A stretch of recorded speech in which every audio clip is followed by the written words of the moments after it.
Почнуваме со што го врти светот. Страст, имагинација и креација. Добра идеја, многу работа, искуство. Праведност. Фокус на раст. Никогаш жени, никогаш коли, никогаш пари, никогаш музика, ама секогаш љубов. Прогрес over perfection. Луѓе кои се осмелуваат, барем нешто малце да сменат. Што се ќе направиме за да бидеме и да имаме поквалитетен живот? Пари, слава, суета. Парите го вртат светот. Парите. Што го врти светот завршува за оваа година, ама ќе продолжи следната година. Одлучивме да ја завршиме годината со тимот, односно со мене и со Виктор, кој од Змај се грижиме за содржината што ја гледате редовно, инаку Виктор е долгогодишен, можеби 9-10 години поддржувач на стартап заедницата кај нас и доста има што да каже на овие теми, е извршен директор секако на Змај. А доколку ви се допаѓаат нашите содржини, доколку сакате да продолжите да ги гледате, стиснете subscribe.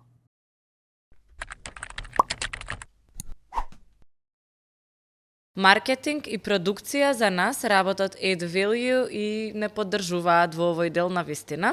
Така што и тоа мислам дека е важно да се истакне на крајот годинава, затоа што и тоа како се соочивме со најразлични предизвици, сите заедно ги надминавме и ги надминуваме, за да можеме секој четврток да се среќаваме тука. Здраво, Виктор. Здраво, Јована. Те викнав малку да си направиме разговор за тоа што се случи до сега, кои се некои работи кои што комплетно го одбележаа нашиот подкаст и кои се некои 3-4 теми одбравме што се провлекуваат некако кај сите, па ќе дадеме малку и ретроспектива што кажаа сите оние луѓе кои што зборуваа на што го врти светот. 15-та јубилејна епизода, прашувам што го врти светот според тебе. Многу сме зборувале на оваа тема, но ако можам да кажам две работи, за мене мислам дека светот го вртат идеите и иновациите.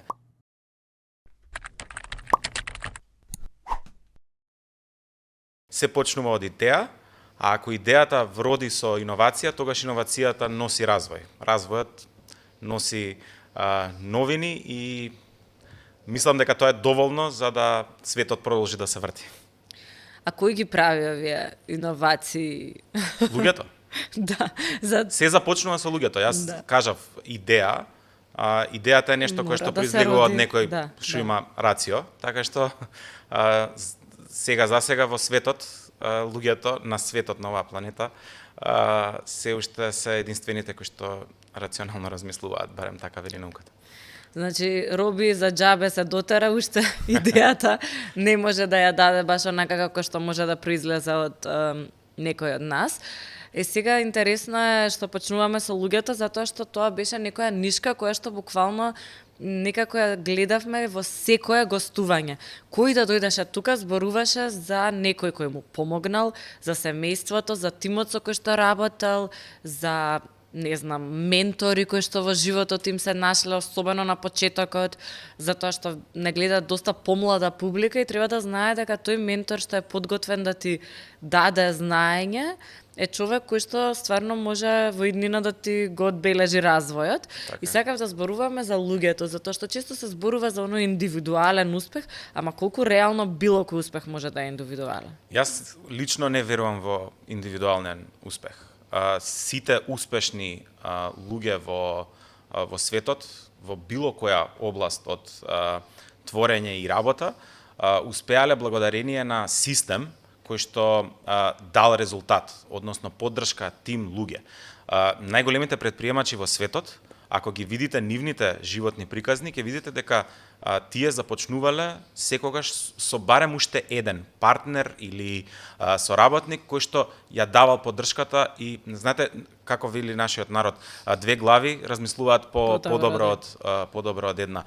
Приказната на Змај е таква приказна. Приказната за овој подкаст уште на самиот почеток кога го почнувавме, рековме дека ќе го работиме тимски и дека не сме сезнајковци, дека има други луѓе кои што можат во различни сегменти да ни помогнат и да ни дадат некаква експертиза. Така што убеден сум дека тимската работа и човечкиот капитал, но како споделено знаење, е патот по кој што треба секој оној кој што сака да биде успешен во животот. кога се подготвувавме и го кажавме како пример, без разлика што дури во индивидуалните спортови, најголемиот товар го носи еден лик, една личност. Сепак, за Да. таа личност Стои голем стои огромен тим. Новак Џоковиќ не затоа што тој е единствено најдобар во тенис, туку затоа што тој е најдобар во тенис, ама за него работат и со него работат најдобрите во сите оние области кои што се поврзани со тенисот. Да, така е и не само луѓето во поглед на работна атмосфера, туку и семејствата даваат или поддршка или може да те мотивираат, затоа што не ти даваат поддршка во некој случај, се случувало и така, ама сепак таа интеракција меѓу луѓето подобра или полоша влијае на успехот. Јас многу ја сакам и не ми се случило толку често да ја цитирам тука Сапиенс книгата, која што беше апсолутен бестселер и зборува за историјата на човечкиот род и како нели ние доаѓаме до она што сме. И кажува за тоа дека всушност ние мислиме дека интелигенцијата е силата кај луѓето, ама тој вика не е интелигенцијата затоа што ние сме мали, слаби животни во однос на многу други, особено кои што тогаш постоеле животни, и вика можноста на луѓето заедно да работат кон една иста цел од икс причини е тоа кој што ги прави силни. Ако имаме совршен пианист, некој мора да направи пијано за тој на тоа да свири. Ако имаме, не знам, некој мора да букира концерти, да ги организира за да има публика и така натаму. Значи, целата таа соработка е тоа што е многу важно. И мислам дека после ковид некако се повеќе ја разбираме моќта на тоа заедништво. Дали ќе биде дигитално, глобално поврзување, remote work, Атанас или и Елена зборува физички. за Да, тоа да, за они време беа на нивното гостување на овој подкаст и отворија две клучни теми. Градење на бизнис приказна врз база на градење на заедница. За да можете да имате успешен бизнис, вие треба да имате купувач, односно некој на кому треба да му го решите проблемот или да му ја задоволите потребата. Тоа можете да го направите само доколку градите заедница или па градите пул на потрошувачи кои што или ќе ве следат или ќе бидат ваши верни купувачи. И вториот аспект, тоа што го кажа, што е многу важно и во успехот на секој бизнис можете исто така да видите дека има една нишка на поддршка на фамилијата. Фамилијата најчесто е првата која што ќе ви каже не, ќе ви ја убие идејата, затоа што ризик, се грижат за вас, има емоција во целиот тој однос, но кога ќе видат дека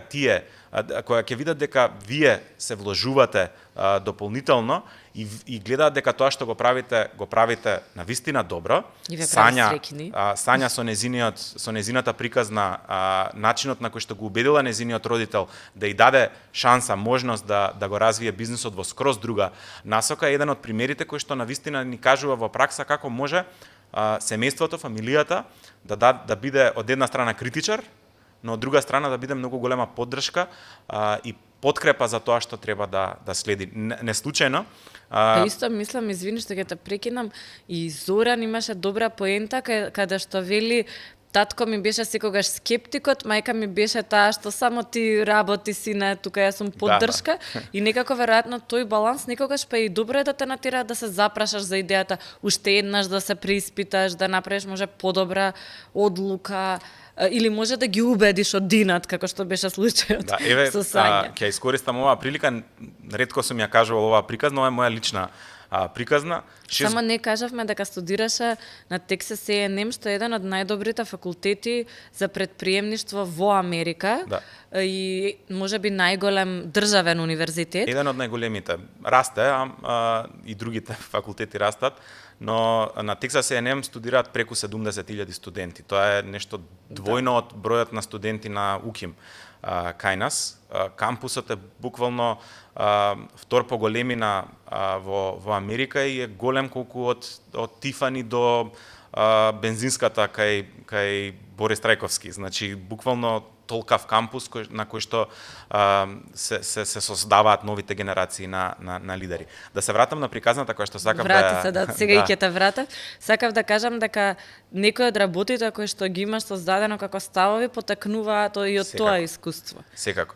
Но пред да се случи тоа, да заминам во Америка и да како добитник на Фулбрайт стипендија, да можам да го поминам моето образование таму, работев долги години како волонтер, како активист во граѓански организации и Од 16. При крајот на Јас сум во граѓански сектор од 12 години, од детски парламент како основец, потоа активно вклучен во првата стратегија за млади во Македонија како средношколец, потоа 6 години работа во Фондација Борис Трајковски, заедно со мои колеги од факултет ја основавме Summer Work and Travel Alumni, значи алумни организација на сите оние кои што биле на Work and Travel, и пред 9 години Змај. Пред да се случи Summer Work and Travel Alumni, пред да се случи првиот мој бизнис со мои двајца колеги на факултет, бев активен во граѓанскиот сектор и имав работа. Во тоа време беше многу голем проблем невработеноста во нашата земја. Да, за човек кој што од 16 години има некакви примања и работи, за моите родители беше несватливо како јас се одлучувам да се откажам од работното место, да речам извинете, многу ми значите, да, многу научив овде, но сакам да почнам нешто свое.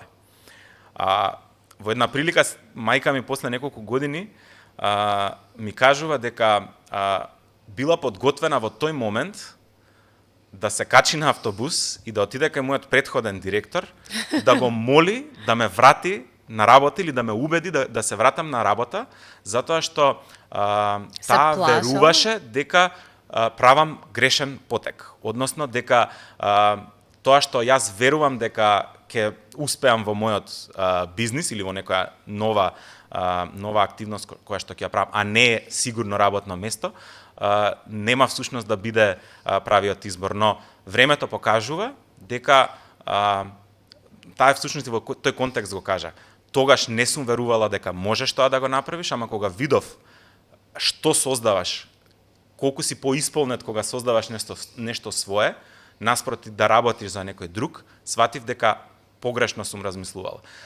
И затоа мислам дека семејството е многу важно кога зборуваме за предприемачи од двата аспекти. Првиот аспект, како што кажав, критика, вториот аспект поддршка.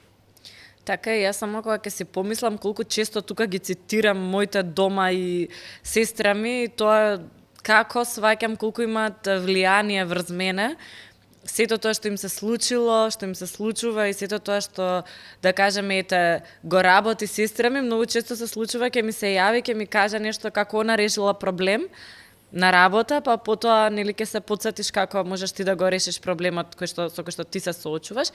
Предлагам сега пред да предаме на следната тема што ја одбележа минатата година, почнуваме со луѓето и дефинитивно тие се number one, затоа што конечно луѓето почнаа да доаѓаат вака на едно место и заедно во 2023 после ковидот и се што ни се случуваше. Да видиме што кажа за луѓето нашите соговорници и се враќаме со следната тема. Мене ми е најголем полноќ за батерија. Секој жив настан во било да е во општините, било да е во Скопје. Значи, тоа е нешто кое што е неверојатна љубов.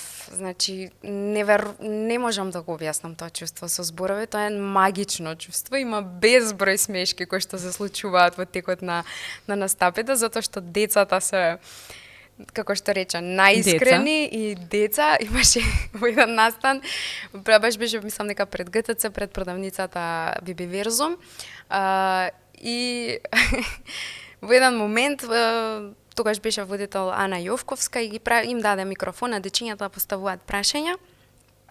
И едно дечињата ме прашува: "Биби, како се презиваш?" А до тогаш немаше Биби презим? До тогаш, па и се уште нема, бидејќи нели моментот е да биде универзален производ, мислам да не се дава презиме, туку пак е имагинарен лик. И ја векам, леле, сега што и да кажам, може да однесе многу погрешна насока целиот проект, мислам тоа после ќе диктира понатака како се одвиваат работите, што е исто уште една голема одговорност.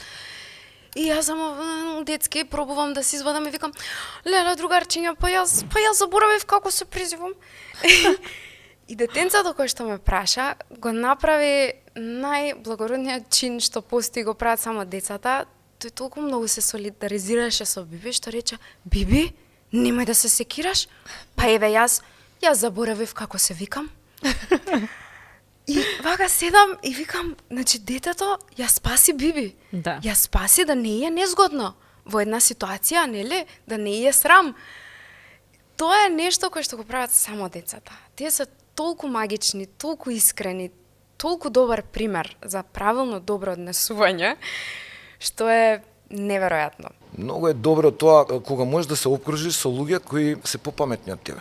Се слагам И за во тоа, принцип мислам само дека е така има важно. проток на енергија. Ја долго време се правев најпаметен, сум злоупотребувал исто, да не ме свати никој погрешно. Сум правил кругови кај што ја ќе диригирам, ја ќе кажувам како да биде за да биде, ама така никогаш не бива. Нормално е да се плашиш од непознато. Така јас треба да се пораѓам и се плашев.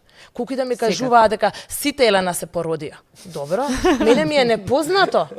Јас се плашев. Апсолутно, на сите тоа им го кажуваат и ние се плашиш Така помалку. е, се плашим од непознато. Од се непознато кога ми доаѓа се плашам. Андре требаше доди увато нешто. Непознато ми е дека ќе има целосна анестезија. Страф ми е колку и да знам дека е безбедно. И вежбањето е исто. Непознато ми е, како чувство на телото му е непознато. Да. И нормално е да се плашиме. И тоа дефинитивно мислам дека оние кои што ќе нагледаат можат од вас да го научат, затоа што вие на интересен начин сепак сте си ги искористиле способностите. Имате во основа вежбата, ама сега има и продукти за исхрана кои што Да. ги произведувате, ќе ми кажеш ти нешто повеќе Да. за тоа. Правите и апликација, значи и дигитализацијата, и факултетот, и биологијата или тој сегмент, на некој начин сте нашле да си ги вклопите во спортот. Па да, тоа е веќе вајде и амбициозност во прашање. Да. Каде се гледаш? Можеш да останеш таму каде што си секогаш. Да, но по Ама нема додадена вредност на тоа. па завршува До тука тука. си. Тука завршува, да. Сепак е Тука индивидуално. завршува, да. Колку ти сакаш и Дали што ќе одбереш гледаш. да продолжиш да напред или останеш тука кај што си исто задоволен? Толку е разликата. Ова има потенцијал, има луѓе, битно е со кого работиш. Ние работиме со многу луѓе кои што ни се секојдневна инспирација. И Така нас е. тоа Тимот е да, исклучително тимот е важен. многу важен, луѓето што не доаѓаат. Great companies to also develop great leaders, including CEOs. And I said four things. Number one, companies that have the highest of integrities, highest of values, including high integrity. Young people aspire to work with those kinds of companies. Second, the highest of expectations. You don't have to be the biggest, but there's no reason not to try to be the best. Inspires employees, motivating for your customers, etc., etc. A third, I believe, is a real commitment to people and leadership development. Whether you're the highest level in the company or the lowest level, how do you actually commit to make those individuals to be the best they can be? And the last one, meritocracy. Even a family business, your last name doesn't have to be Zafirovsky to have a big position. You should not be the cousin to the minister of the country to get the right job, but to have a real sense of meritocracy. And it doesn't matter where you come from. If you have a good education, should help you get into the company, but once you're there, you have confidence that the right values, the right results allow you to get into those positions. And at that point in time, it goes back about 15, 20 years. I said General Electric, Procter & Gamble, and McKinsey, American companies, were good role models for companies that had those four standards. Јас морам да кажам дека целиот тим што работи и во производство и надвор од производството, луѓе што работат во аутсорс, луѓе што и биле дел од тимот, а веќе не се, имаат големо влијание на тоа каков прогрес се прави.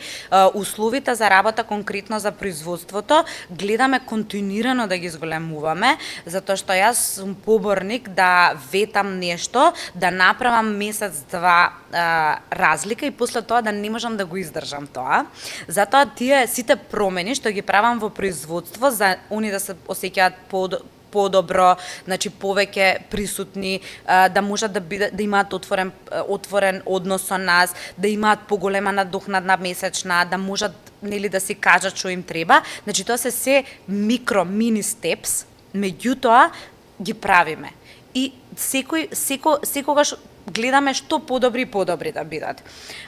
Значи и доаѓаат некогаш со своји идеи или па да кажат супер ова знаете многу ми се како, доваѓа јас бојата. не можам, или на пример, јас не можам не можам да знам како ние можеме, јас лично, например, немам толку технолошки бекграунд на самото производство. Значи, ние имаме еден исклучителен кадар, инженер, кој што својата работа исклучително работи, е навлезен во оваа проблематика. Татко ми, кој што е со 25 години искуство во ова, и мојата средна сестра исто навлага во производствениот процес на сите овие работи. И сега, значи, јас можам да смислам на хартија со дизајнер или со тим многу работи, така? Да. Не знам. Сега, например, од чешка девојка ми вика, подвизици многу ми бараат. И ние сега ќе седнеме ден-два, тоа ќе смислиме све супер. Ама ако не седнеме, мислам, ако не ги слушнам проблемите на производството, дека им требаат дополнителни делчиња кои што ќе ја направат машината да биде побрза, дека им треба дополнителни некакви средства, нешто што ќе им ја олесни на нив работата и ќе го подобри квалитетот, мене ми е џабе тоа што ние си правиме муабет. Добро се враќаме, значи многу добри поенти кажа, посебно за луѓето, посебно такви некои приказни кои што те подсетуваат и она што го кажав јас, нели Сања имаше добра исто приказна тука, другарка ми кажа дека дечкото работел во одредена област, па мене ми се реши проблем кој што го имав на тој начин. Ама и самата ти кажа дека многу често се случува дека разговараш со сестра ти со која што споделуваш знаење. Значи, јас, моето искуство со мојата сестра е тоа дека без разлика што имаме ние лични работи за кои што најчесто комуницираме, дел од работите кои што сум ги научил од светот на менаџмент, да управувам со луѓе, да управувам со процеси, биле токму од луѓето кои што ми биле најблиски. И моќта на споделувањето на знаење е моќта која што всушност носи прогрес, односно носи додадена вредност на било кој процес за кој што зборуваме. Таква е филозофијата во Змај, така сакаме да функционираме. Ние веруваме во отворени податоци. Да. Отворените податоци, споделувањето на податоците и информациите се всушност сршта на економијата, на развојот, базиран на знаење и споделување. Значи, следниот чекор, мислам дека после луѓето и споделувањето кое што си го прават луѓето меѓу себе, е тоа што сега ни се даваат многу повеќе можности, помножени по, не знам, колку пати да кажам, значи тоа ќе го кажате вие како математичари и статистичари, ама дефинитивно многу се мултиплицира тоа знаење што можеме да го добиеме благодарение на технологија. Така вештачка интелигенција можеме да сакаме или да не ја сакаме, значи сега во моментов така некако се движат работите, меѓутоа ни дава можност да собираме податоци, информации и знаења од многу места и да се нахраниме со нив во оној момент кога нас ни се потребни за да напредуваме и да напредуваме побрзо. Така што дефинитивно минатата година ја одбележа и технологијата или тоа дека некои технологии кои што има зачетоци многу порано, ние во 2020 на самиот почеток на некаде не 1 јануари, ама во текот на јануари правевме тренинг за вештачка интелигенција во делот на дезинформации. Значи тоа постоеше тогаш, ама стана мејнстрим во 2023 и тоа сакам да те прашам како технологијата повлијае на тоа ние како размислуваме и колку примаме податоци.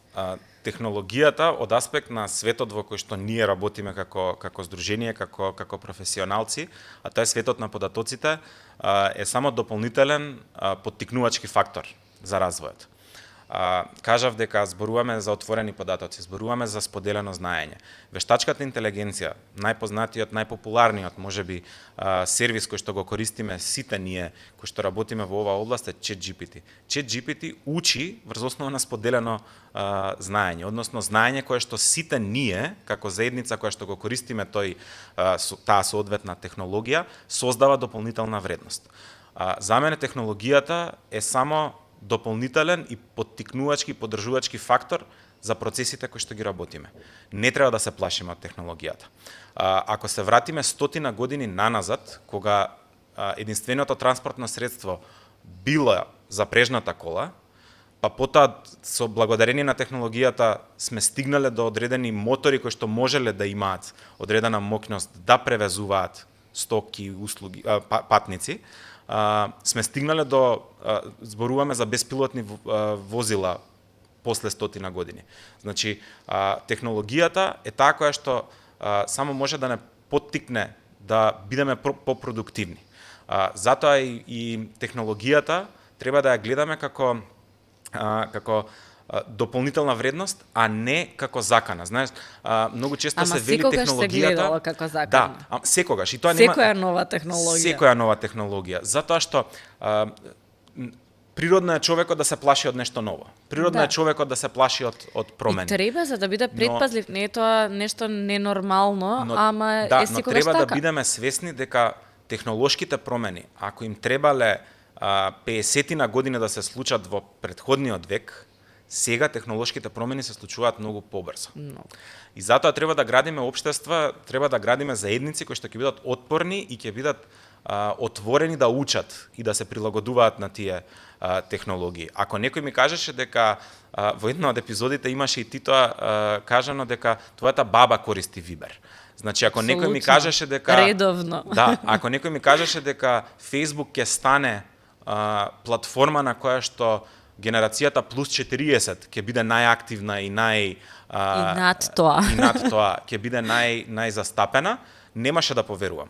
Затоа што таа генерација плюс 40 се соочи со технологијата во нивните 30-ти. Да, барем кај нас. Со таков тип на социјални медиуми. Така што трендовите се менуваат и колку поотпорно, колку општество, заедница која што е подготвена да се прилагодува на тие технологии, толку подобро. Ама тоа е нешто индивидуално. Мислам дека тоа треба да се менува како мајндсет. Има луѓе што природно, ја спомнавме баба ми, таа сепак работела целиот свој животен век во медицина, каде што цело време има промени, нови процедури и слично, била навикната да учи. Имам и други примери во семејството, сега да не си ги кажувам сите, ама има и околу нас, гледаме примери, на луѓе кои што се научени да учат, така. И тоа останува дека, нели, тие ќе се приспособат подобро. Ама е сосема друго кога вие имате цело општество кое што може брзо да се приспособи на нови технологии. Во голем дел од емисиите се зборуваше за тоа дали вештачката интелигенција, епизодите, не се емисии, дали вештачката интелигенција ќе ги замени, не знам, луѓето во сакав да кажам одредени професии. Дали вештачката интелигенција ќе ги замени актерите, дали ќе ги замени, не знам, музичарите. Ние живееме во свет каде што буквално ако имаш малку слух и добар и си технолошки напреден, можеш да создаваш музика без при тоа да знаеш да читаш ноти. Затоа што има софтвер, има денеска се свири музика на компјутер. Може да се свири музика на компјутер. Ама тоа не значи дека музиката ќе биде само на компјутер. Апсолутно тоа не значи дека глумците ќе бидат заменети со некаква вештачка интелигенција целосно. Знаете, во Black Mirror може дури извини што те прекинувам и да ги зајакне на некој начин, затоа што ние го имаме ова нешто тука и сега имаш и друга опција и ако некако ти стане мејнстрим да конзумираш музика создадена на компјутер, ти ќе бидеш многу подготвен да платиш повеќе за човек да го прави тоа. Нели како што се handmade дел од работите порано биле поевтини, а ако бренд ти го продаде било поскапо. Сега тоа се повеќе се менува.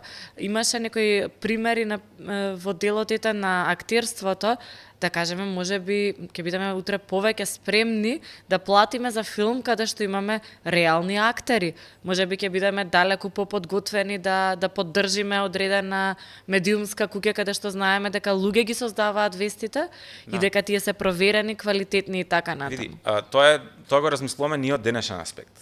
А што ќе биде? За 20 години новите генерации кои што ќе растат со нова технологија, со нови околности, можеби воопшто нема да размислуваат за handmade работи. Ние ги размислуваме затоа што тоа било дел од нашето секојдневие кога сме растеле. Затоа што или пак им биде, не би сакал, не би сакал да дадам било каква претпоставка околу тоа, затоа што навистина не знаеме што носи новото утре. Не е само virtual reality, artificial intelligence, каде е биотехнологијата, каде е технологијата кога се работи за здравството и така натаму, имаме некои сериозни поместувања на секаде, така што предлагам да ги слушнеме што кажа.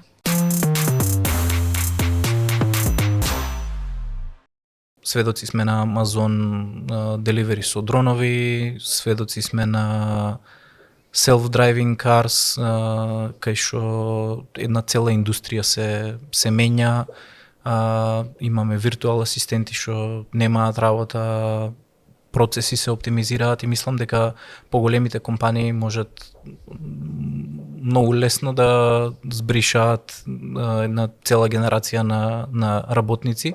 И мислам дека тука треба да се случи некое, не мислам дека AI ќе ги избрка сите луѓе на улица, луѓето ќе треба да се адаптираат, да прават работи. Никој не може да ја смени луѓе што плетаат, никој не може да ја смени креативната работа, тоа што е направено со премногу труд, премногу внимание, премногу љубов, може да се сменат машините, да се апгрейднат уште малку, да се наместат, да бидат поефикасни. И мислам дека тука ќе има драстична промена.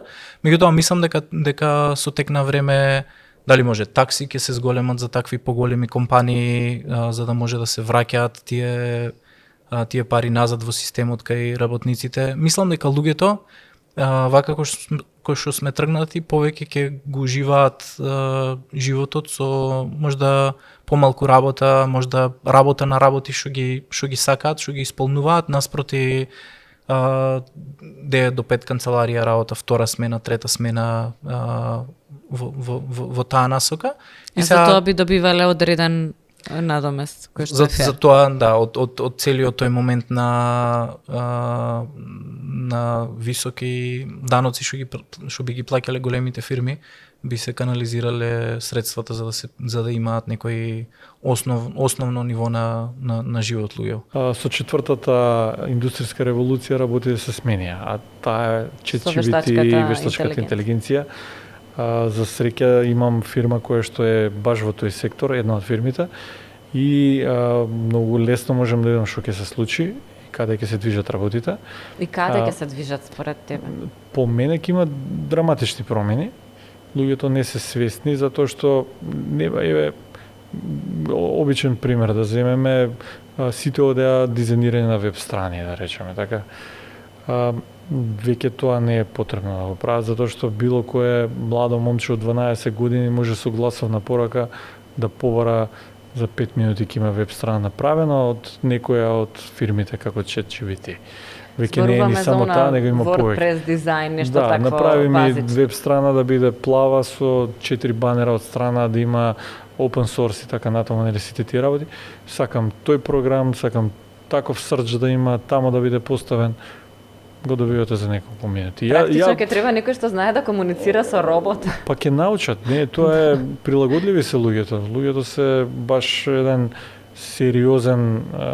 сериозна алатка за која може да се прилагоди на секоја ситуација. Сега постојат целосно такви паметни системи кои што е доволно паметен да штекер или прекидач за штекер и прекидач, какви македонски зборови се. Не знам какви се на македонски, никогаш не сум прекинувач, не е ни битно. Не знам, ни јас инако ќе ти помогнев, ама добро. Добро, сијалици. Ќе го ставиме од титул.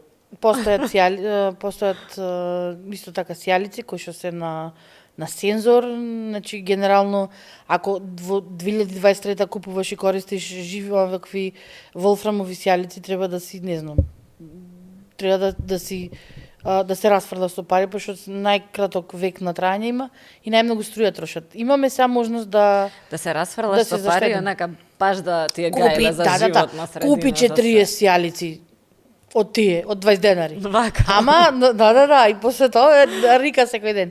И имаш моменти, не ни мора поќе да гасиш светло. Доволно е да монтираш такво некој паметно уредче, паметно штекерче, и знае дека ако 10 минути нема движење во просторијава, само ќе се... тие штекерчиња треба да се информираат луѓето дека може да ги монтираат пред се и да бидат или ефтини или субвенционирани или барем за одредени категории на луѓе да им бидат дадени од држава, не мора од држава, меѓутоа да им бидат субвенционирани на некој начин, за да можат да ги добијат. Ако се субвенционира, ако нема паричка, како беше? Ја преби субвенционирала такви работи, отколку да субвенционирам тротинети. Дали мислиш дека сепак за недолго време многу работни позиции во филмот ќе бидат под закана од исчезнување благодарение на овие технологии. Знаете како да, технологијата многу леснува и за вакви филмови како што е Аватар конкретно. Олеснува да тие ефекти се направат. Меѓутоа сепак секогаш на тој сет ќе требаат сите тие луѓе кои работат на тој сет, ќе требаат сите тие креативци кои работат, затоа што самата технологија не значи ништо доколку нема некој што ја креира. Мислам дека нема да се изгубат, но ќе има нови позиции. Различни? Па да, затоа што ќе имаме програмери во филмот. Да. Затоа што јас, например, како режисер, не знам да ви скреирам, не знам ова да го направам. Нели? Мислам, добро, ова е многу базично, меѓутоа кога снимате на грин скрин, ви требаат многу професионалци кои тоа многу добро го знаат и кои ќе гарантираат како тоа ќе изгледа, затоа што тоа малку да не е добро направено, веднаш го забележува гледач. Гледач го забележува, јас не забележав кај Ришмена кога дискутиравме со тебе за тоа како изгледало лицето како на млад човек, а телото како на малку постар. Ти забележуваш, значи професионалци сепак секогаш ќе бараат на дури подсвесно грешка, ама мислам дека и публиката дури целосно се замени се теоретски.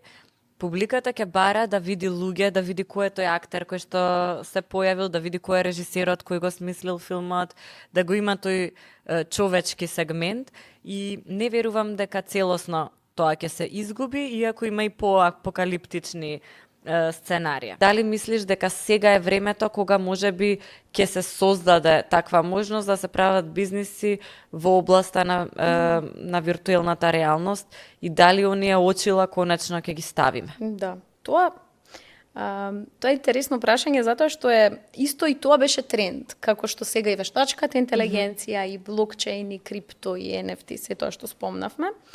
Со тоа што и се уште иновациите и тие стартапи што пример работеле на AR и VR пред 5 години, сега ако до овој период успеале да преживеат, сега ќе направат сериозно пари.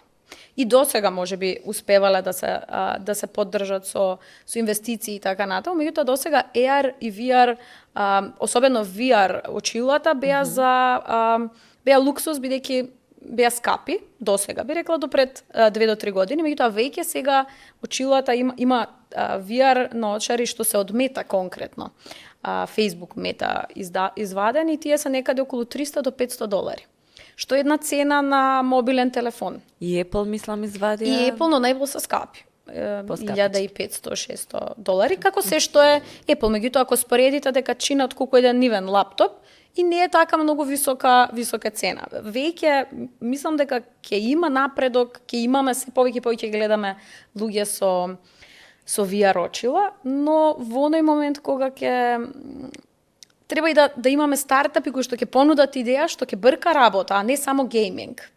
Така и треба да ме убедат да ги носам без разлика што се исто колку телефон. Јас имам зошто го купувам телефонот и плаќам за него. А зошто би ги купила очилата, мора да има многу контент и нешто различно што ќе ми го понуди веројатно. Точно, како сега Ray-Ban направи соработка со Metaverse. Не знам дали ги видиме наочари, исто Ray-Ban очила. И кој проблем го решаваат, земаш слики од тоа особено што се случува, одите на концерт, прекрасен концерт и каде да се свртите, баш јас сум фан на Coldplay и гледам тука паѓаат планети ставиле, конфети прекрасни, сите гледам дека се со телефоните. И сите снимаат, не уживаат во моментот, меѓутоа па снимаат за да може повеќе луѓе да го видат тоа нешто, што прави Ray-Ban и Мета, произведоа наочари за да може додека гледаш и да сликаш и снимаш. Супер беа пораките што ги кажаа нашите соговорници. Предлагам тој што не ги изгледал наназад епизодите да се врати, затоа што буквално сите на некој начин зборуваа за некои нови технологии кои што ни се на располагање. Дел од нив нели не се толку достапни кај нас, ама дел од нив се многу лесно достапни, ефтини, па дури бесплатни, така што може да не засилат. Технологијата е да може да се вратите и да ги гледате наназад епизодите, тоа е возможно Ако не сте ги фатиле вестите во 7 ке може нели да дознаете што се случува во земјата и светот и на интернет. Добро е тоа во делот на технологијата, добри се и многу други работи, меѓутоа она што нас не недостасува како систем е малку да се приспособиме, светот оди исклучително брзо напред. Значи тоа е нешто, како што кажавме, неверојатно. Еве, ако земеме нашите родители кога почнале, воопшто да не го фаќаме тој дел. Јас и ти кога сме дошле на пазарот на труд, добро, ние стварно рано, значи ти на 16 години си на првото работно место, јас сум на 17 и така натаму, меѓутоа, без разлика на тоа, еве да ги земам последниве 10 години. Толку многу има разлика во делот на тоа што се случува, што е навистина извънредно. И сега има системи, значи во светот има системи кои што многу лесно се приспособуваат благодарение на тоа што ствараат такви генерации во образованието кои што знаат да учат, знаат да се приспособат, знаат да најдат извори на информации соодветни и ќе си се прешалтаат како што си доаѓа технологијата и таму имаме високо платени кадри секогаш, таму имаме висок развој на иновации, имаме компании кои што брзо се развиваат, подобра компаниска култура, најчесто подобар квалитет на живот, не секаде, ама многу често во овие земји имаме и таква нешто. Кај нас тоа не се случува. Колку можеме ние, колку е важно традиционалното образование. Јас сакам малку често се зборува за неформалното, ќе го опфатиме и тој дел, затоа што неформалното образование доста дупки пополни во периодов пред нас, меѓутоа што можеме да направиме во традиционалното образование и зошто не се случува тоа што се случува? Затоа што ти ги имаш најдобрите бројки, мислам дека во моментов, не ти туку Змај ги има најдобрите податоци во моментов во делот на образованието. Можам слободно да кажам во државата или не? Значи, најдобрите податоци во државата ги имат државата. Министерството за образование. Министерството за образование. Штета е што морам да нагласам дека иако јавноста мисли дека нема капацитет, дека нема луѓе кои што може да ги користат, напротив, јас убеден сум и верувам и знам дека има луѓе во тие институции кои што можат и како да ги користат тие податоци, но нема систем кој што им овозможува такво нешто. Но првата поента која што сакам да ја кажам е тоа дека образованието е многу неблагодарна работа кога се станува збор за резултати. За да можеме да ги видиме плодовите на еден образовен систем или на некоја реформа која што ја спроведуваме во образование, треба да поминат барем 20 години. Тука зборуваме за основно, така? Секаква реформа, ако почнеме од основното образование. Основното образование кај нас е 9 плюс 4. 9 плюс 4 средно, значи зборуваме основно и средно како задолжително образование. Потоа, за да може дел од тие генерации ќе бидат на пазарот на трудот и таму за 13 на години ќе ги видите резултатите од тој образовен процес. Но кај сите оние кои што заминуваат и продолжуваат со своето образование, ќе ви требаат уште 4 години да го видите ефектот од тој образовен процес и на крај оној период на прилагодување, пракса, учење, за да можете да видите дали тој кадар е навистина подготвен да одговори на новите предизвици. Зошто го кажувам ова? Многу често во јавноста и во јавниот дискурс се зборува за образование прилагодено на пазарните потреби. Да. Или на потребите на пазарот во моментот. На пазарот на трудот во моментот. Да. Тоа што е актуелно и е потребно на пазарот на трудот во моментот, може да се реши само со брза преквалификација до квалификација. Ние, како општество и сите општества во светот, за да може да бидат конкурентни на долг рок, треба да градиме систем каде што ќе создаваме отпорни и силни генерации кои што ќе бидат подготвени и доволно флексибилни да се прилагодуваат на новите потреби на пазарот на трудот. На идните потреби на пазарот на трудот. Што значи тоа? Вие ако денеска создадете лице кое што има тесни технички знаење и вештини. Да кажеме заварувач. Еве, да кажеме заварувач, бидејќи тие се најплатени во моментов, најбарани. И некако е популарно. И популарно е, да. Секаде во светот. Ни требаат заварувачи. И сега ако создадеме ние една генерација на заварувачи и само заварувачи, за 10 години веќе ја гледаме технологијата на заварување дека се повеќе се автоматизира. За 10 години кога таа целосно ќе биде автоматизирана, таа плејада на заварувачи кои што ќе ги создадеме како армија, како подготвени за да бидат продадени односно да се вклучат на пазарот на трудот, тие ќе останат технолошки вишок, популарно кажано. Затоа ние треба да создадеме систем во кој што ќе создадеме заварувачи кои што ќе ги задоволат потребите на пазарот, но истовремено на тие заварувачи ќе им дадеме можност и вештини со кои што многу полесно ќе можат да се пренаменат, односно да отидат да влезат во некоја индустрија која што е сродна на заварувањето, бидејќи не можеме да очекуваме заварувач да стане компјутерски инженер, иако може ќе стане музичар.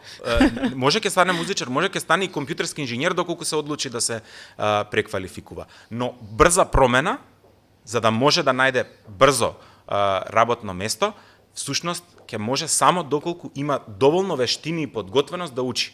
Еден од најголемите проблеми на оваа земја со години беше структурната невработеност. Ние имавме невработени кои што немаа никакви вештини, така. И дури и со преквалификација не можеа да ги задоволат потребите на овој на сегашно време и на сегашните потреби на пазарот. Затоа што немаа работни навики, не знаат да учат.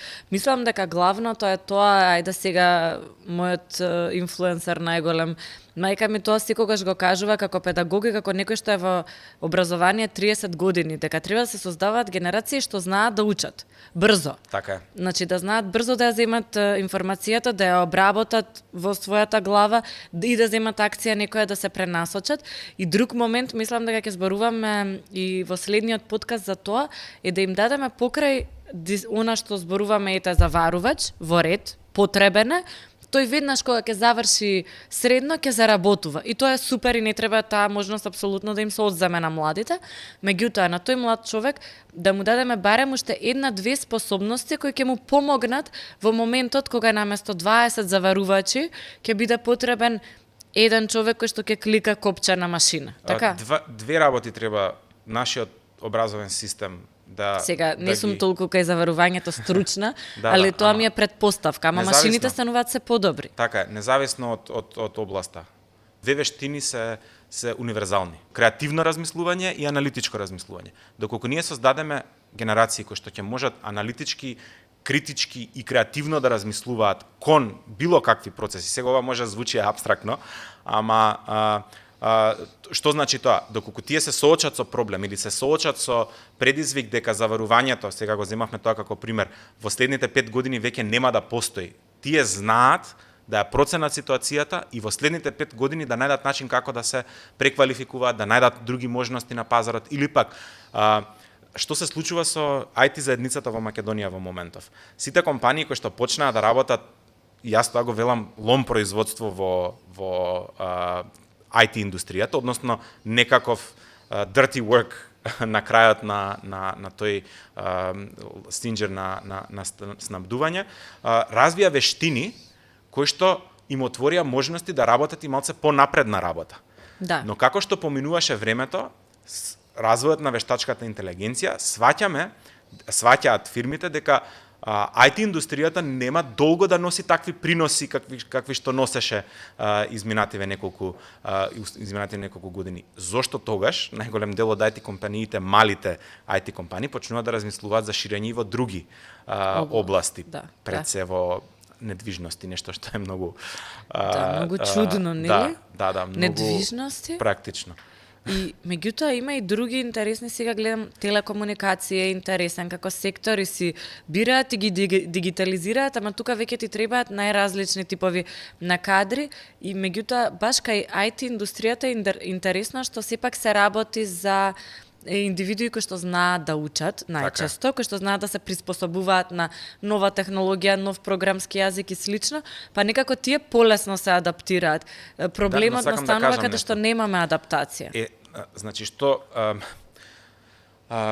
рековме ќе зборуваме за формално и неформално образование. Само за критичко, извини, ќе те прекинам. Да, ајде, нема пак. Проблем. Да, критичко и ми беше интересно кога кажа за критичко и размислување и аналитичко размислување. Што значи тоа? Кога ќе видат одредено случување, да можат самите деца, млади, повозрасни, да донесат значи да го разберат тоа што се случува, да донесат некаква мини анализа, нели, да донесат некаков заклучок од тоа и да размислуваат креативно како ова што се случува сега може мене да ми помогне. Например, ако тој човек кој што во моментов работи одредена професија, веќе гледа дека се намалува бројот на вработени во таа професија, веќе гледа дека имаме огромни отпуштања во понапредни економии, така натаму, па логично му е и тука дека ќе се преточи тоа, веднаш да го има тој дел прво да свати што се случува, а второ да избере која индустрија него ќе му одговара и да се пренасочи во таа индустрија, да донесе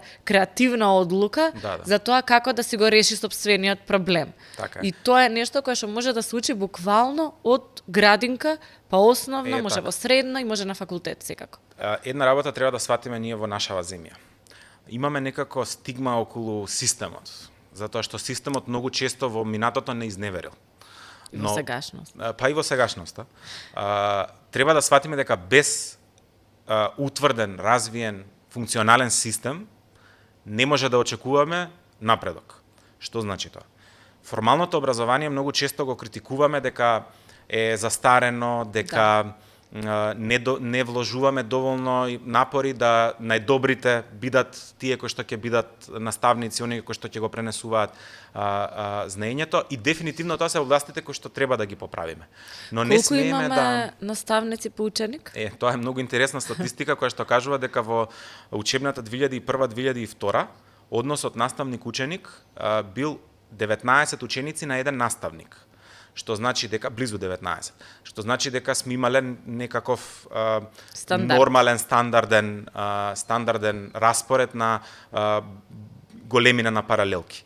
Денеска во учебната 2022-2023, не ги имаме се уште последните податоци за тековната учебна година, просекот падна под 10, 9,8. 9,8 ученици на еден наставник. Ученици на еден наставник. И сега зашто тогаш немаме успех и сме најниско на сите тестирања? Затоа што науката кажува дека оптималниот однос ученик-наставник во најразвиените земји е 15. 15 деца на еден наставник. 15 деца на еден наставник. Се што е ама дали под само тоа, бројката е битна? Не е само бројката важна, но треба да имаме предвид дека ако имаме под таа линија, се соочуваме со еден друг проблем. Недостаток на социализација, недостаток на надпревар, недостаток на споделување на знаење, она што го зборувавме на почетокот на емисијата. Практично дел од децата ги немаат можностите уште од најрана возраст со некого да се надпреваруваат, со некого да си споделуваат, па да имаат и другарчиња на крајот од денот е важно. Многу земји поминале низ овој процес како Македонија, само моето гледиште е дека не сме доволно храбри да направиме чекор кој што ќе ни реши многу проблеми во иднина.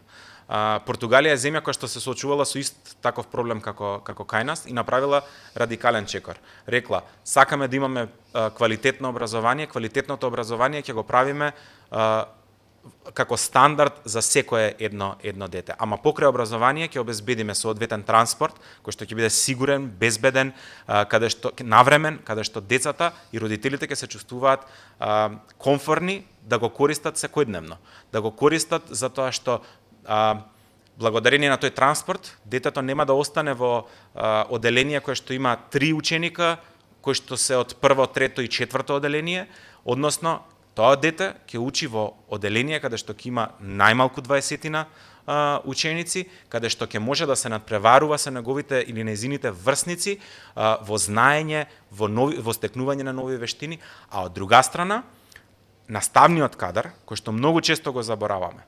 Ние велиме дека многу често го забораваме и често ги критикуваме само наместо да им дадеме можност за напредување и немаме во секој добар образовен систем. Еве да ја земеме Финска. Во Финска јас имам колешка од Латвија, новинарка, што се згна да оди во Финска. таму да снима, не дека е многу далеку, меѓутоа таму да снима прилог за наставник кој што е звезда. Значи звезда е наставник на сите телевизии го има и веќе од други европски држави одат да го снимаат колку е тој успешен во начинот на предавање. Кај нас такво нешто немаме. Кај нас сите наставници се за нас лоши, ставени во еден кош и ги дестимулираме добрите. Мое лично искуство, ова искуство кое што заедно го имаме во рамки на тој Cross Border проект. Работевме децата од Ресен? Наставници, децата од Ресен се резултатот. Добре. Работевме со наставници во средно, кои што предаваат предприемништво, менеджмент и такви предмети. Кога зборувавме за методологијата која што ние ја пренесувавме, свативме дека тие го имаат тоа знаење. Но тоа што го видовме и го научивме од нив, беше тоа дека тие во континуитет немаат системска поддршка за да создаваат генерации на предприемачи. Наставниците не се предприемачи. Не можеме да очекуваме наставникот да ја разбира предприемничката култура, затоа што наставникот никогаш не бил предприемач. Но тоа не значи дека ние треба да ги елиминираме наставниците од тој процес. Никако. Напротив, наставниците треба да имаат целосна системска поддршка за да можат да ја разберат да го разберат предприемничкиот начин на размислување и живење. Предприемништвото не е нешто дадено, предприемништвото е начин на живот. Ако наставникот помине низ 3-4 генерации на ученици и при тоа работи заедно со локалната бизнис заедница во развивање на критичкото размислување, аналитичкото и креативното размислување на учениците, наставникот ќе стекне вештини кои што ќе може понатаму да ги пренесе на следните генерации. И јас затоа убеден сум дека добрата практика после да ја кажеме. Убеден сум дека системот треба да даде поддршка не само на децата, не само од аспект на програми. Голема фама се дигна околу учебници во оваа земја. Значи бев на на работилница каде што во развиениот свет веќе не се зборува за печатени учебници. Добро, веројатно во недостаток на ресурси ние го зборуваме тоа. Јас се согласувам. Затоа што не може кај нас и нема секој дете пристап до соодветен уред. Целосно се согласувам, ама и за тоа има решение. Не значи дека знаете кога се воведува мобилните услуги или пак интернет услугите, причината за невоведување беше немаме доволно покриеност на интернет. Потребата си ствара можности и така натаму, ама мислам дека треба да ги опфатиме сите. Ние направивме добра комбинација кај децата, конкретно сега децата од Ресен, ама тие ни се навистина звезди, мислам. Јас сум воодушевена што се случи и што беше всушност процесот. Работевме со наставниците, ги обучивме на наставници. Супер. И сите сакаа многу да учат. Например, тоа е нешто кое што јавноста мисли дека наставниците кај нас не се заинтересирани.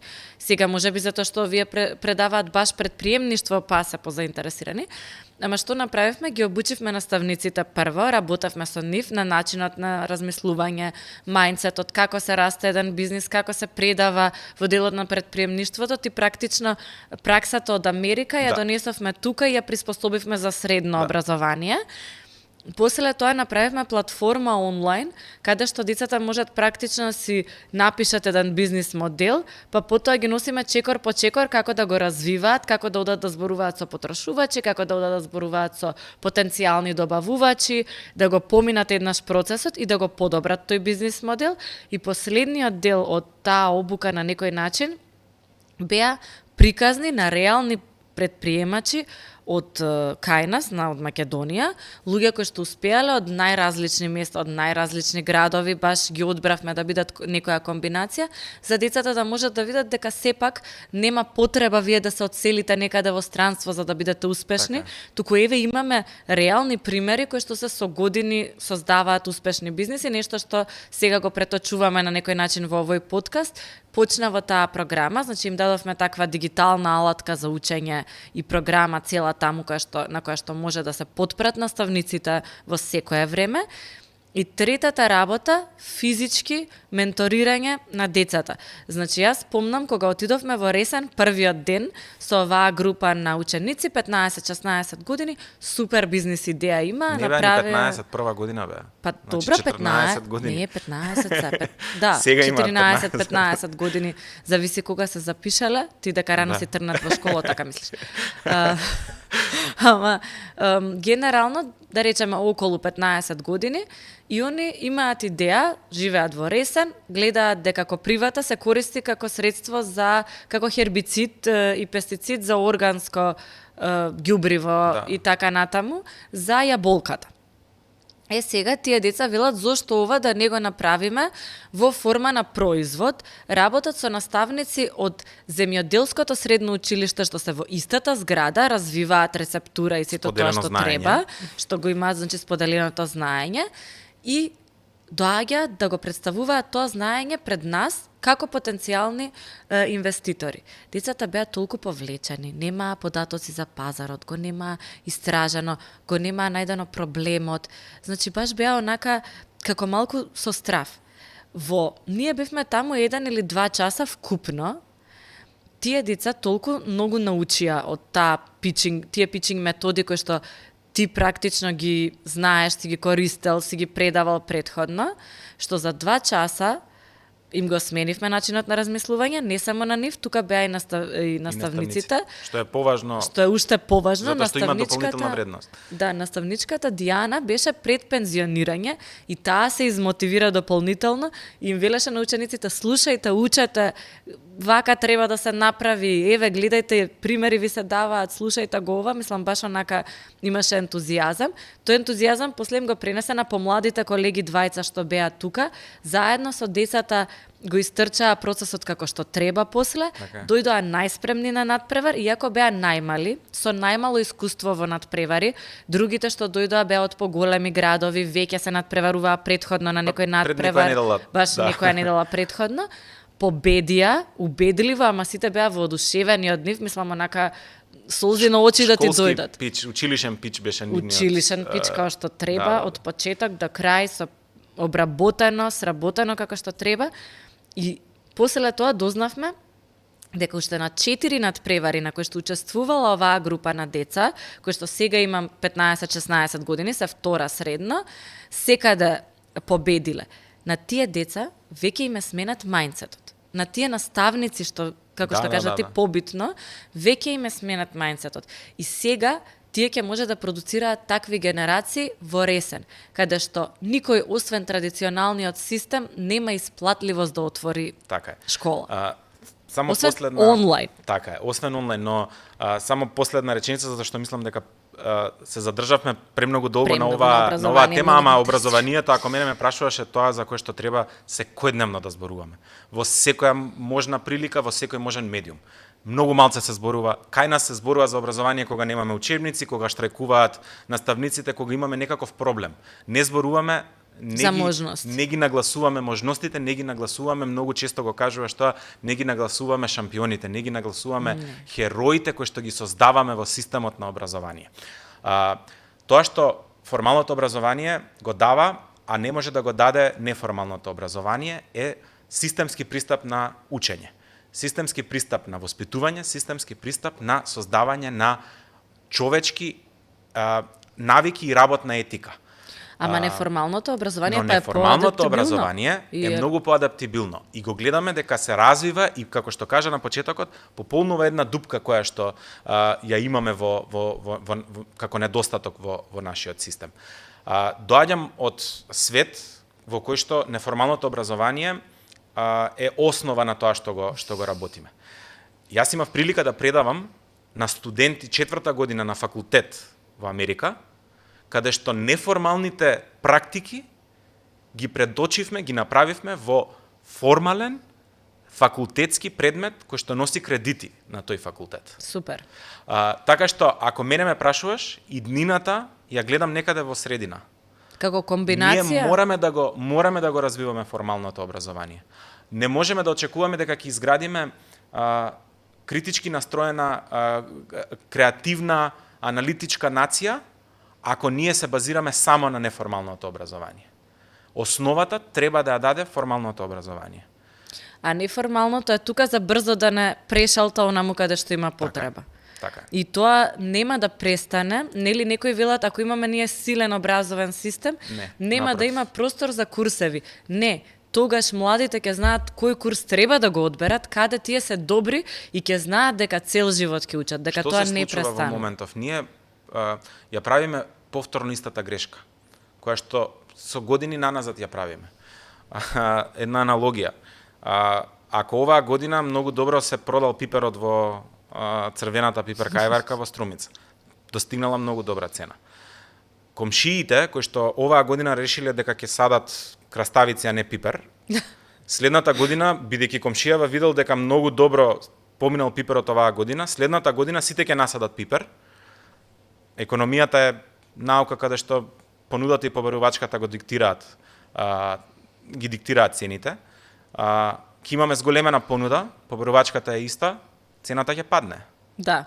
Што значи тоа? Ќе профитира во со доматите. Ќе профитира тој што останал на домат или на краставици. Сега не сакам да кажам дека оваа аналогија да направам за да се свати дека сите треба да си останеме таму каде што сме. Не. Но ова ти што го кажа.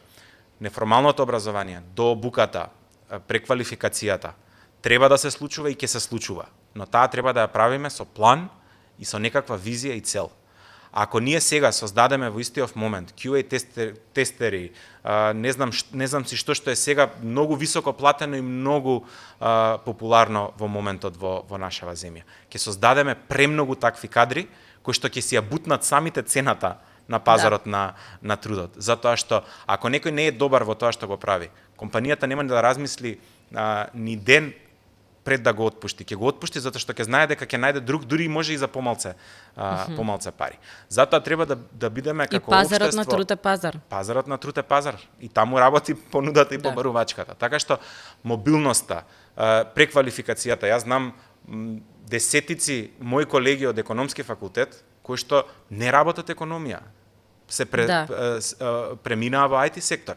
Затоа што таму се можностите на пазарот. И нас ни треба такви генерации кои што ќе бидат свесни за можностите на пазарот, лесно ќе се прилагодат, ама Па и Министерството за финансии изгуби доста квалитетни луѓе во IT секторот. Баш тие можеби некои од најдобрите отидоа во тој сектор, така што за жал тоа е целата јавна администрација. Јавната администрација повеќе нема да биде... Не е целата јавна администрација иста. Не е целата јавна администрација иста, но јавната администрација повеќе, мислам дека и многу, се уште ја зборуваме како проблем, отвораме нови теми, за кои што можеме... Но само сакам да кажам, јавната администрација е се уште сигурното место за работа во нашиот систем, но ако навлезете малце подетално во бројките во јавната администрација, гледате дека јавната администрација почнува да губи кадар, затоа што приватниот сектор веќе станува многу поконкурентен од државниот сектор. Така и постабилен. Гледаме дека веќе имаме раст кај компании, имаме многу компании кои што извезуваат на странски пазар и така натаму, па шансите дека тие компании ќе пропаднат така лесно како што тоа се случувало во периодот на транзиција се многу мали, така што апсолутно се сложувам со тебе дека тука ќе треба во даден момент државата да се бори да стане конкурентна за да ги привлече кадрите, наместо како што било порано да биде тепачка кој ќе добие место во администрација. Сега, затоа што образованието беше намерно или ненамерно, формално или неформално, спомнато во многу голем дел, или начинот на учење, во многу голем дел од разговорите, ќе пуштиме многу кратко неколку изјави од тие што беа тука и затвараме со една тема која што отвара контраверзии од некоја за мене несватлива причина. Мене ми е многу интересна и блиска. И уште јас кога бев во училиште, ги имавме постерите и се уште ги помнам, сега и кај син ми во градинка ги има постерите со петко за зачувување на околината, кој што преку практични совети куќето не учеше многу работи нас како деца и ни беше многу поинтересно учењето заедно со него. И моето прашање е како од една таква кампања за јавна свест, од тие постери, од тоа влегување прво во училниците, вие се развивте до она што сте денес? Во тоа кога почнав немаме реза на планета или немаме реза на планета или што го викаш петко, тогаш работев како консалтинг и едноставно почувствував дека има тука простор да се направи. Образование интересен процес да го работиш сето тоа и целото е програма Немаме реза на планета може да е една од најдобрите проекти кои што се направени воопшто во Македонија. Плюс тоа ние го работевме и во Косово, во Србија, Албанија, ако не се лажам, така да беше и во Босна, беше прилично успешен проект. Меѓутоа стигнавме, после 15 години го развивме сетото, стигнавме до едно ниво кај што мора да се институционализира и го развивме на ниво на курикулум и сетото беше супер и го ставивме во министерство и едноставно и се разбира исчезна. Едноставно секогаш ќе има потреба од храна, секогаш ќе има потреба од едуцирани луѓе во прехранбените технологии, каде што во моментот стварно е дефицитарно. И може да размислат за кариера секако во тој поглед. Дали ќе биде тоа хемија, биохемија, дали ќе биде конкретно прехранбена насока и така натака. Мислам дека во сите тие сфери фалат едуцирани луѓе, поготоа фалат предприемачи и сметам дека ако веќе не земјоделие во прехранбената индустрија може да се најде одреден човек да се пронајде себе и да донесе одредена креативна енергија во создавањето на нови производи. И мене ми беше интересен моментот дека не си го сакал факултетот, особено за оние кои што не слушаат и сега си мислат готово ми заврши светот и ми крахираше затоа што ја се запишав, не знам, на факултет кој што не го сакам, а се случува. Да, може би подобро да се каже не дека не го сакав, доку едноставно не најдов доволно возбуда и не ме привлече доволно. Не е баш најточно дека не сум го сакал. Факултетот кој што апсолутно мислам нуди многу позитивни работи и мене ме направи и подобар човек и подобар професионалец, нели? И дефинитивно има аспекти кои се во линија со мојот карактер и тоа што се мои, да кажеме, јаки страни. Не се, би рекол дека во тој период од мојот живот јас инклинирав повеќе кон уметничкиот аспект, кон визуелното, ме привлече веб дизајнот, имав идеја да се запишам и на архитектура, како и да е, развојот тргна во таа насока дека јас почнав да работам како фриленсер. Запиша курсеви, најразлични, запишав се курсеви, дообразуваш. по FX3X, учев таму, учев Маја, сам на своја рака, нели си учев и 3D Max, Тоа е нормално денеска, ама тогаш не било, мислам дека толку популарно ти кога си студирал последниве години, некако стана тренд да прифатиме дека цело време можеме да работиме на себе, да менуваме индустрија и слично. Па или не? Не, тоа беше, јас би рекол дека у тој период нема да кажам дека ја бев меѓу првите кои што работел како фриленсер онлайн, ама бев веројатно еден од првите кај нас што има своја веб страна кој што орбитира околу, не знам, freelance.com или guru.com и таквите сајтови. Во процесот на развивање на компанијата, премногу лично неколку од тие одбивања лично ги сваќавме. Односно зашто баш нас не одбиваат толку ли, мислам како и секој во светот, таа е нормална реакција. Идејата ни е супер. Да, и колку сме паметни, нели, како нас не одбија, колку нели не сака светот, не сакаат. Ние тоа што научивме, јас конкретно во тој дел е дека тоа е процес. Процес на учење, процес на пробување и неуспех и подобрување.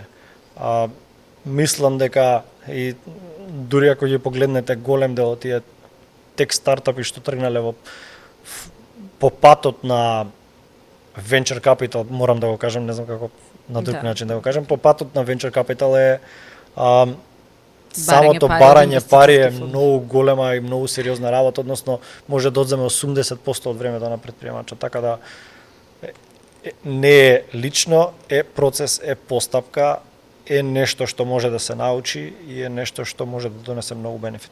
Со ова ќе го завршам гостувањето, затоа што уште може да зборуваме до утре, ама ти благодарам што дојде, друг пат пак ќе си направиме моабет со некои нови интересни бројки. Сега тука нафрливме образование и градинки, тоа што нас не интересира и како тоа резултира утре во бизнис, развој на економија, развој на технологија и развој на една држава воопшто. Ти благодарам и се гледаме после во канцеларија. Се гледаме во канцеларија. И срекни празници на сите што не следат. Благодариме на сите оние кои што во изминатиот период на вистина ни се верни поддржувачи и следачи. можам, отворено да кажам дека ги надминавме сите наши проекции и очекувања и се надеваме дека вака органски ќе растеме и во следната половина на првата сезона од Што го врти светот.